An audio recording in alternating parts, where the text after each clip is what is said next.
Hello, good day, and thank you for joining. You're watching Newsroom Guyana. I am Isanella Patwa, and this is the Midday News Brief. We're bringing you some very heartbreaking news today. A 12-year-old girl identified as Kayla and her aunt Cheryl Moore perished in a fire at Silver Tongue in Linden, Region 10, last night. The newsroom understands that Kayla was celebrating her birthday when she died. It is alleged that the fire was set by a relative, a Kali Moore, who was later arrested by police with the assistance of some residents from the community about two streets from where the incident happened.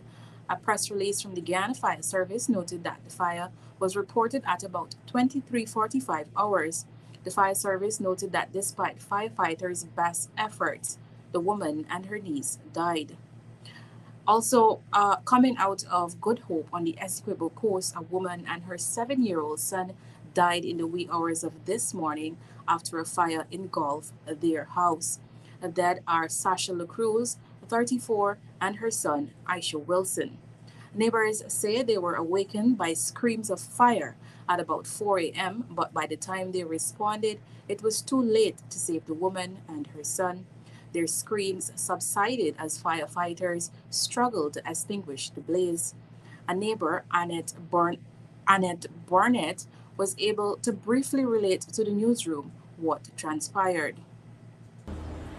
I was woken up by the shouts, and I recognized it was the big son who was home there, Musa. But I didn't get up right away, and then afterwards I heard he shout, "Fire!" There's well, Lord Peter, get up. And when I look, fire in the house so much. And I keep walking up and down, like I didn't know what to do. Then I run downstairs and I run by the fence and I shout for the neighbors. They wake up, and after that, people start to come.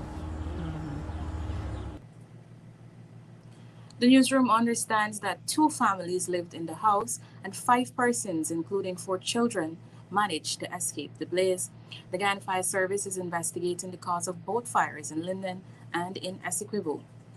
We tell you now that police are investigating the murder of 25-year-old Mark Harris, a horse cart operator of Plum Park, Sophia in Georgetown.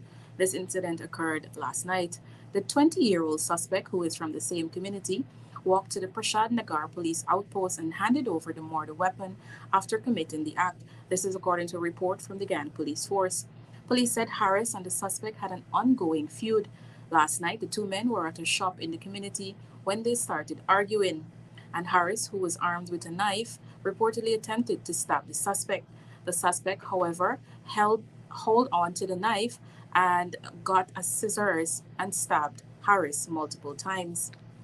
And finally, we tell you that the Customs Anti-Narcotic Unit Kanu today found several bags containing 398.2 pounds of marijuana during an operation at number 51 Village in Quarantine, Region 6. A press release from Kanu noted that the bags were taken to its Skelton Burby's office, where the drugs tested positive for cannabis. This large amount of cannabis has a street value of about 51.4 million Guyana dollars. Two persons were arrested and are currently in police custody assisting with the ongoing investigations. You can be on the lookout for these and more stories, and we'll continue to bring you updates from the fires both in Essequibo and in Linden as the day progresses. For these stories, you can continue to check our website and social media platforms. And thank you for joining, and we'll see you back here at 5 p.m.